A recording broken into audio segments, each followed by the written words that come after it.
नमस्कार साथियों। अगर आपने मेरे YouTube चैनल को सब्सक्राइब नहीं किया तो सब्सक्राइब कर लें। आज हम पढ़ने वाले हैं बच्चों अतीत से वर्तमान, कक्षा 8 की है बिहार बोर्ड। तो आज हम जो थर्ड चैप्टर है ग्रामीण जीवन और समाज, या हम इसे भी इस प्रकार भी बोल सकते हैं अंग्रेजी शासन और भारत के गाँव।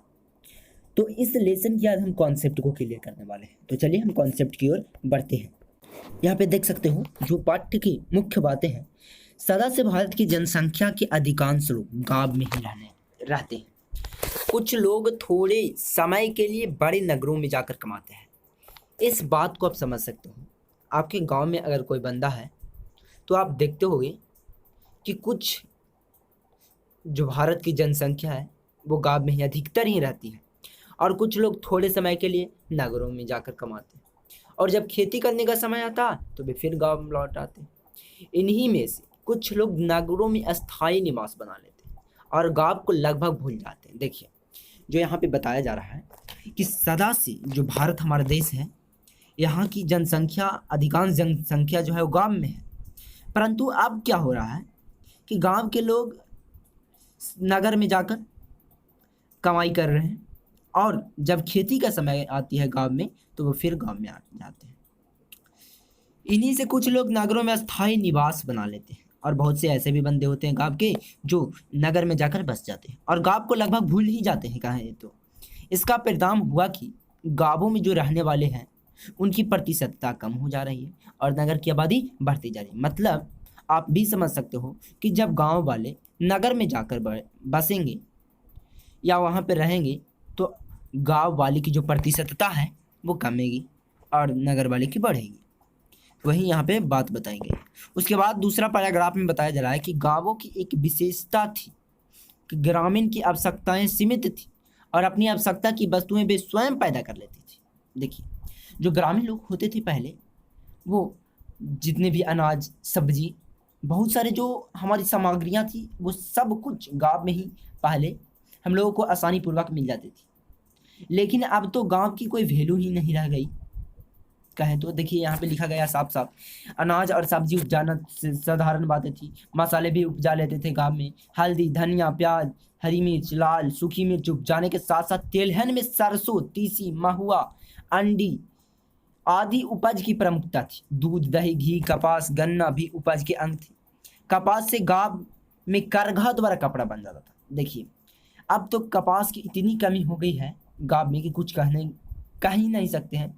अब कहें तो नगर में ही आपका उसका दुकान थोक लगता है, परंतु ऐसा पहले नहीं होता था। पहले का जो मुद्दा था कि गांव में ही ग्रामीण लोग ही ये सब उनको मिलती थी और नगर वाले को नहीं मिलती थी। फिर देखिए नोनी मिट्टी से नमक, पहले नमक भी बना लिया जाता था और गन्ना से गुड़ बनाया जाता था। नमक बनाने के क्रम में उससे सारा भी प्राप्त हो जाता था। ये सब गांव में पहले होती थी, लेकिन अब क्या, गांव की जो उद्योग है वो शहर में उठकर चली गई है। ये बात यहाँ पे आप समझ लेना। उसके बाद कहा गया है कि बल्कि शहर वाले को ही गांव पर निर्भर रहना पड़ता था। कब? पहले।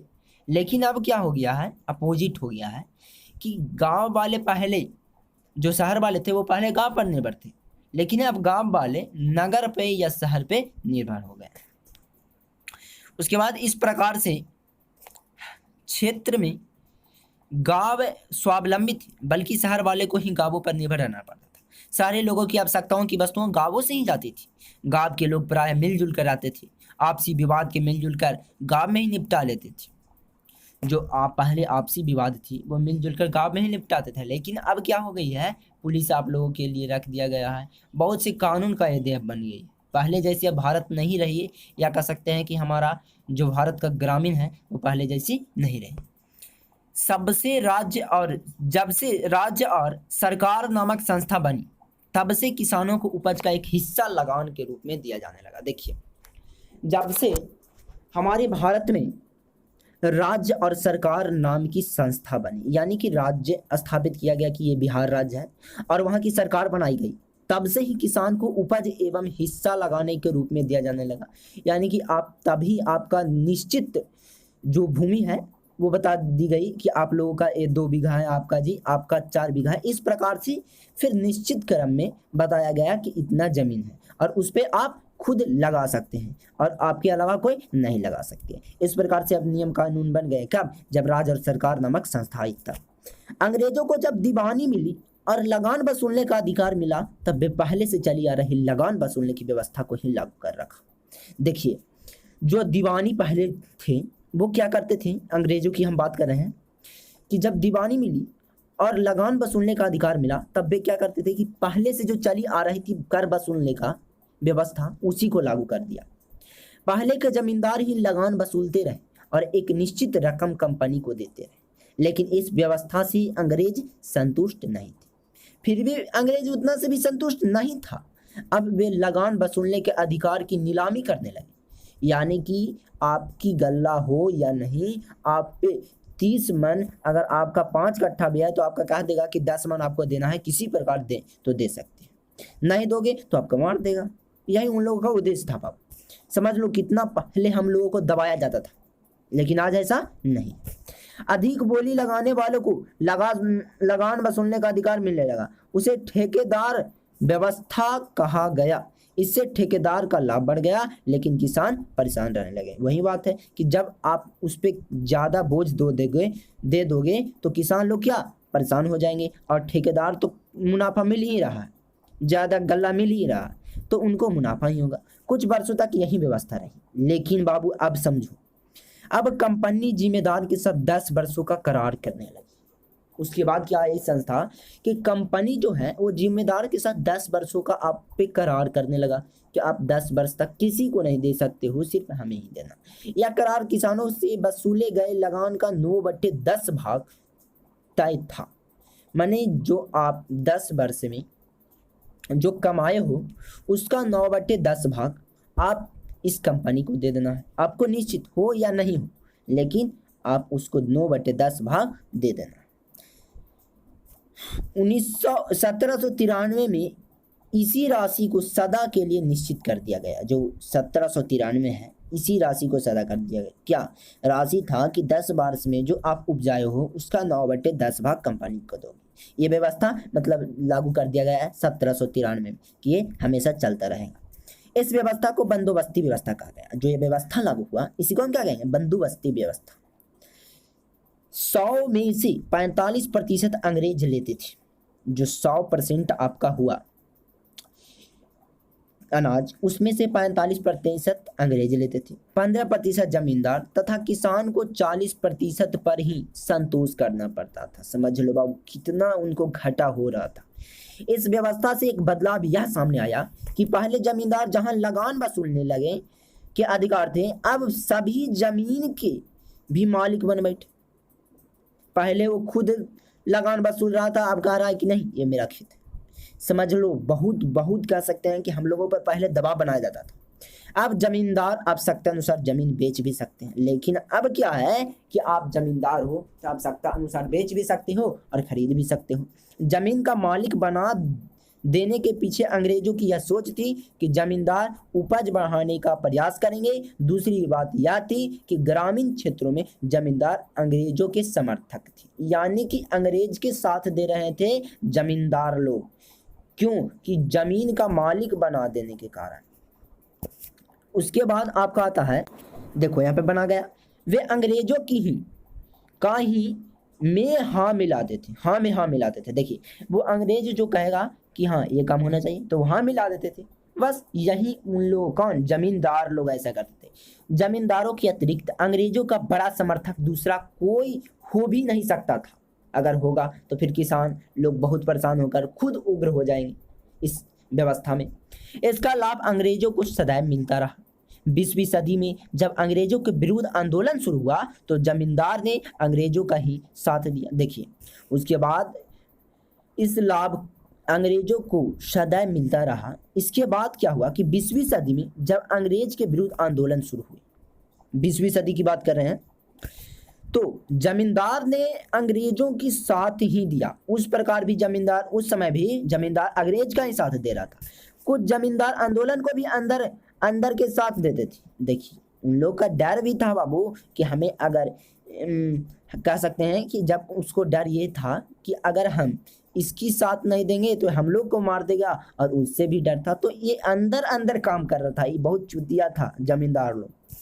अभी तक अंग्रेजों के अधीन बंगाल, बिहार, उड़ीसा और आंध्र के ही क्षेत्र थे। जो अभी तक 20वीं सदी तक थी वो अंग्रेज के अधीन कौन कौन थे राज्य? बंगाल, बिहार, उड़ीसा और आंध्र के ही थे।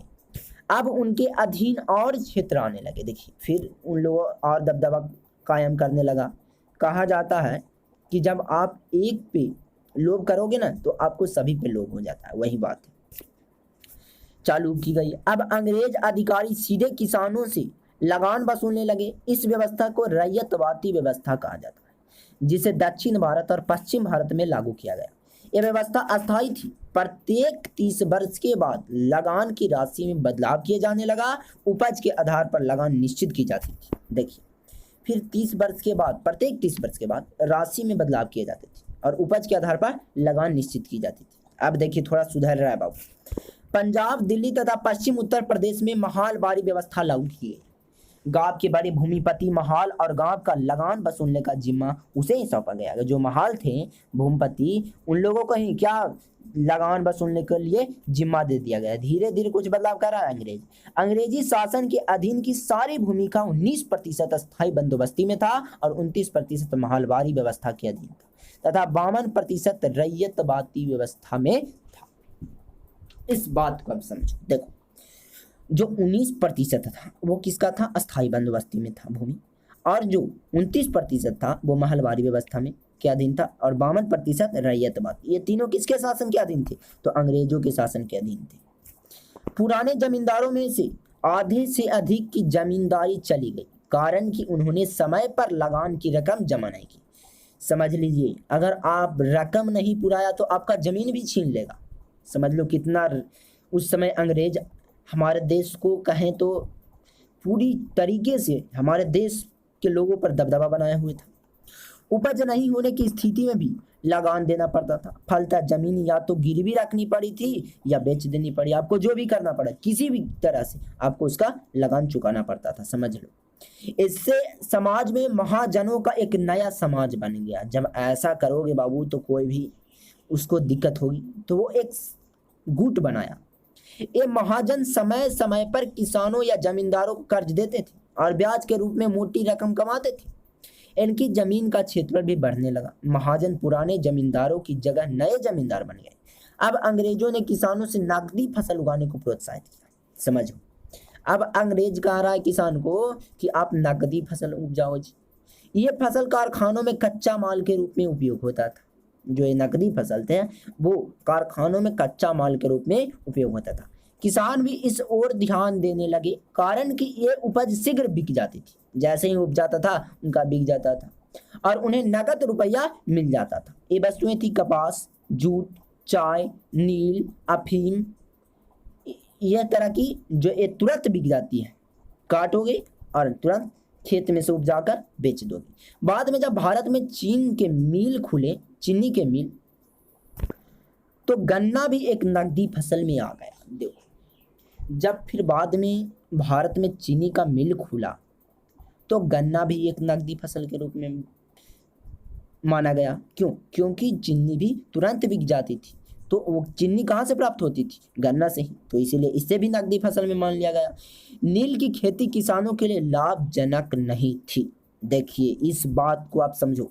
नील की, अब अंग्रेज को कहना था कि आप नील की खेती करो, तो नील की जो खेती थी वो किसानों के लिए लाभजनक नहीं थी, कारण कि इससे जमीन अनुर्वर, यानी कि वह एक बार में ही पूरी तरह के पोषक तत्वों का ग्रहण कर लेता था। कौन? नील, जिससे अगले बार आप लगाओगे तो अच्छी उपज नहीं होती थी। लेकिन अंग्रेज उनसे नील की खेती जबरन करवाते थे। आप करना ही होगा तो करना होगा, ऐसा अंग्रेज कहते थे, चाहे आपका जो भी हो। नील की खेती के विरुद्ध विद्रोह भी हुए, लेकिन अंग्रेज बलपूर्वक विद्रोह को दबा दिया करते थे बाबू। अंतिम आंदोलन महात्मा गांधी का था, जिसे उन्होंने बिहार के चंपारण जिले में चलाया। ये याद रखना, ये कंपटीशन भी आगे पूछता है कि जो अंतिम आंदोलन चला महात्मा गांधी का था, जिसे उन्होंने बिहार के किस जिले में चलाया? तो चंपारण जिले। आंदोलन अहिंसक था और सफल रहा। मतलब अहिंसक माने उस जो आंदोलन हुआ उसमें हिंसा नहीं हुई थी और वह सफल रहा। किसानों को नील उपजाने से मुक्ति मिल गई, यानी कि जो गांधी जी चलाएं उससे किसानों की नील की खेती से मुक्ति मिल गई। इस लेसन का यही थीम था बाबू। अगर ये वीडियो आपको पसंद आया हो तो मेरे यूट्यूब चैनल को सब्सक्राइब कर लो और दोस्तों में शेयर कर दें। Thanks for watching video.